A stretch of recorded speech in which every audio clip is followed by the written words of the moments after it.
While the original Final Fantasy VII offered numerous cutting-edge minigames for its time, like snowboarding and basketball, Final Fantasy VII Rebirth takes this to an entirely new level, offering minigames that would make Fusion Frenzy blush.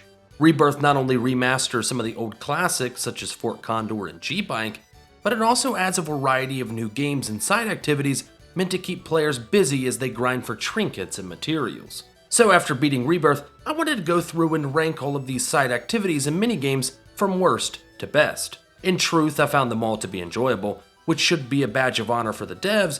However, some are better and more lucrative than the others. I will be ranking them based off their enjoyment, but also the rewards offered to the player for mastering their sometimes deep mechanics. Before we start though, make sure to subscribe and leave a like on this video. And feel free to disagree with me down in the comments below, but just so you know, you're already wrong. So with that, let's get a ranking. Starting with the bottom of the barrel, the Dirge of Cerberus of minigames, the Kate Shee of minigames, Jump Toad. Jump Toad is just what it sounds like. You are morphed into a toad and must jump for your life until you croak. The gimmick, while goofy and hilarious, sometimes brings back too much PTSD for me to actually like it. Being turned into a toad isn't fun, it's horrid, despite how ridiculous your companions might look like. My biggest issue though is the lack of rewards. For surviving this pond scum of a game, you are gifted enfeeblement rings. These have the power to turn you into toads. That is some next level trolling. However, despite the funny jokes, the actual minigame isn't very riveting. Now let's talk about Cactuar Crush. The aim of this game is pretty simple. Use Yuffie and Aerith to kill as many Cactuars as possible. While I've tried to avoid putting combat activities on the list, this minigame has a dedicated score system, so I felt the need to include it. Plus, I wanted to highlight just how much I hated it. Why, you ask? Well, it's kinda basic, the Cactuars can be prickly annoyances, and the rewards kinda suck. I mean, you can grind and master the game for a couple of elixirs. Cool. It's like when someone offers you candy just to pull out some Necco wafers. It's like, oh, poison-flavored candy, thanks Grammy. Next on the list, Mughal Mischief, or as I like to call it, Children with ADHD Roundup. The name of the game is to make your way across the Mughal playland and collect the little deviants before the time runs out. The more houses you complete, the better items the Mughal stores will carry. This minigame was fun, easy, and the shops did carry some unique stuff. However, you still need medals to buy stuff, and repeating the minigame over time wasn't worth it to collect these medals. It was better to just find boxes. Plus, the stores run dry after a while, making them meaningless on future runs. I do like the callback to the original Mughal minigame though, where you help a Mughal get laid, and overall, it's a nice change of pace. There are just deeper minigames, in my opinion. Splashing their way into the next spot, Mr. Dolphin Riding. Now I know what you're thinking. Mr. Dolphin? That sounds like a guy you want to keep away from your children, but in this case, he's actually a fun time. Your job is to ride on his back, smack some balls, and help him grow in speed. Again, it sounds sexual, but I promise you, you'll be the one aroused, not him. While the game is fun and Mr. Dolphin is a Junin legend, the game itself is as shallow as a puddle. There's only one track and the rewards are nothing to call the neighborhood watch over, which is a shame. Caw! Fort Condor time, baby! What happens when you get sucked into a game world? Fort Condor. I loved everything about Fort Condor on the surface. The callback to the original game, the goofiness of the characters, seeing your companions in blocky forms. Everything was perfect until, much like an actual Condor, the minigame took a massive shit on me from the skies above. While the game itself is cool, the difficulty is outrageous. I had to look up YouTube videos and grind my Condor feathers off to actually beat this. Took me hours. It actually slowed my overall progression because I didn't want to leave the area unfinished. Then afterward, the game had the audacity to offer me a hard mode. What the cacaw? After all this pain and suffering, was the reward worth it? No, the proto-relic was not worth it. So after getting shit on by a bird, it's time to get our sweat on. Our next minigame is Crunch Time. This minigame is simple. Exercise, you fat bastard. I like the callback to the original and to remake. I see you, Jules. However, this seems way too hard. It requires some perfect runs, and the haptic feedback doesn't seem to work half the time. Like, is my weakness in life hitting the L2 button? I struggled so much I thought I had the yips and a defective controller. While it's fun and rewarding, I clearly just suck at being healthy. Coming in next on the list is Chocoo Flying. Cosmo Canyon is one of the best regions in the game because of its verticality, unique level design, and a hippie planetologist. While here, you can use your Chocobo to take to the skies and fly through rings for points. While the rewards are good, including a weapon for Yuffie, and the flying is cool, there is a simple reason it's so low on my list. It's slow. I've seen handicapped turtles with greater foot speed. I mean, this makes the PS1 load times look lightning fast. If you manage to mess up, it's back to the start, which is going to happen a lot because this minigame is harder than it looks. Sure, it's fun like all the other minigames, and I'm glad it's here, but 2-minute men like myself just don't have the patience for this minigame. Next in the rankings is Galactic Saviors, a Star Fox-inspired rail shooter. You can drop bombs, blast away galactic threats, and fight alongside generic Master Chief. Overall, a pretty cool minigame. After completion, you can earn the Medal of Honor, boosting your attack and magic power by 10%. While it's a worthy accessory, I'm a lazy cadet, so I'm just gonna steal my valor. Next on the list, Gears and Gambits. Do you remember BattleBots? Some of us watched it, some of us played it. Well, Rebirth has its own version of BattleBots. While you can't create a sexually seductive GoBot with a large hammer, you can tweak your robots in your attempts to destroy the evil fiends that plague the area. The amount of actual depth here is insane because you can program your robots to do whatever the hell you want. I personally took the easier route and stuck to the pre-builds, but there is a massive amount of depth here for players to uncover. Players can expect to spend hours completing the challenges, overcoming hard mode, and building robots that are worthy of being called BattleBots. Coming up next, 3D Brawler. Within the Golden Saucer, you'll find a brawling minigame fitted with retro graphics and gameplay that will remind you of the classic Mike Tyson's Punch-Out, just without the prison sentence unless you're counting Corel. Dodging haymakers, donkey punching Shinra, earning boxing gloves and ribbons. It's all really fun and there are some great rewards. Just like the other minigames though, I suck harder than a prison boy bottom. I found it hard to distinguish a hook from an uppercut or straight. I'm colorblind and clearly concussed. It was a missed opportunity to not have Mr. Dolphin as an opponent though. You could have punched him before he abducted more children.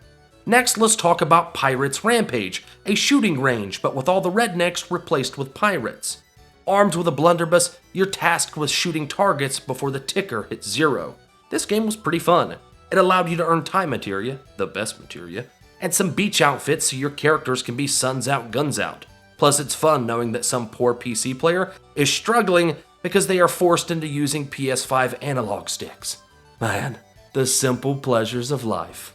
Coming in next, GBike. Personally, I loved seeing this classic modernized. I mean, what would Final Fantasy VII be without Cloud and his awesome motorcycle? It's iconic.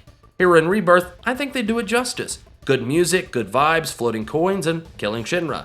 Expert mode also adds some challenge, and after completing rank 3, players can unlock the Limit Booster, a cool item that can be used to craft some unique limit-breaking builds for some characters. Sure, the drifting might feel tight and it might be too hard, but I don't really care. Cloud looks cool, and that's all that matters when your possible waifus are watching. The next minigame is Run Wild, located in Costa del Sol. Playing as Red 13, you'll be slapping balls around the pitch and marking your territory like a good little puppy. Part of this minigame feels like Rocket League, but for mutts captured by Shinra. It's a deadly sport that PETA no doubt hates, but I love. There's something oddly satisfying about this game. Plus the rewards are pretty good too. Like some of the other mini-games in these rankings, you can earn some beach outfits, a weapon for Red 13, and some other goodies. My only wish? Co-op. I wish I could take my skills online so I could tell 13-year-olds to get good. Coming in the next spot, Desert Rush. Desert Rush is a prison mini-game that replaced Who Dropped the Soap and Squirt the Mayonnaise. As Cloud, you rush to destroy all the boxes in time. While it sounds simple, it actually requires you to master the layout and create time-saving strats to succeed. While the Intergrade DLC started the box-destroying shenanigans, Desert Rush still manages to feel fresh like a clean prison cell. Does my love of Solid Snake and the indie game Unpacking impact my love of this minigame? Of course it does. The rewards are also kinda nice, including a Tifa weapon and the Box Crusher keychain, a cool accessory befitting of a box killer such as yourself. Next in the rankings comes the June and March and Loveless Play. I combine the two because they are both QuickTime events with the same score system. Both of these moments are cinematically amazing, offering some great world building, characterization, and fun moments. While some just view them as simple QuickTime events like Dragon's Lair, I personally found them to be chaotic and charming. The game does a great job building up these moments and distracting you from the task at hand. You were supposed to be timing the button presses, yet instead, you were being distracted by the amazing scenes unfolding in front of you, begging for your attention. Both of these moments are magical in my eyes, regardless of how bad you butcher them. Coming in next is the piano. It's like music to my tone-deaf ears. While simple on the surface, this instrumental recreation is actually quite complex. By using both sticks, players are able to stroke the keys as they rotate the sticks. As you progress through the game, you'll find songs you can perform, requiring you to master the timing and notes to achieve a high score. With every A grade on a song, you earn some free materia. Not gonna lie, those left notes do come at you fast though. My coordination isn't good, nor am I musically gifted. Despite my tone deafness, I found the minigame to be really fun, and I spent way too much time just mashing the keys like a child once again. Sure, not all the materia is good, but it's like free pizza. It's free pizza. Plus, watching someone have the freedom to recreate iconic songs using the instrument only further highlights the strength of the minigame and the magical wonders of the internet. Coming in second place, Chocoo Racing. Within the heart of the Golden Saucer lies Chocoo Racing, a minigame recreated in Rebirth in stunning detail. As you explore the various regions, you'll be able to capture wild chocobos who you'll then befriend and take to the track. What's cool is just the amount of depth. You can customize your chocobo's gear, which impacts its stats and unique traits.